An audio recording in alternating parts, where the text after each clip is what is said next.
uribo puno ko James ni from Kumanchana taram nokta okta bagalo na ikai kung buchari ngasidi ay mo Imphal thado aga chalani Imphal International Airport ki Bangalore tana mo ay pairani mo ko aduna ay hauji Imphal thado kadabagi matang ngai duna lairabani ngai haki manung dai Imphal thado lagani mo pa aduna hauji Imphal dagi na Bangalore tana pai kadaba di flight kamai to na pai dagi di tingunarsi adagi chala si maya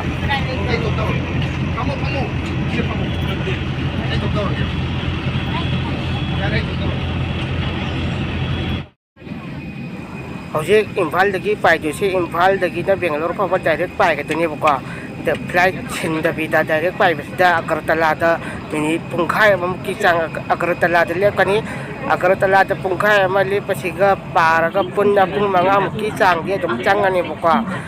Imphal dagi na Bangalore job da du je ngasi mayam kabai to ra ka chak pa ge hai ba pung manga gi journey ni chat na si ti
Ladies and gentlemen, it will be wonderful to give you Sarada before time arrival at standard time. We welcome you to Bangalore at 7:01. Thank you.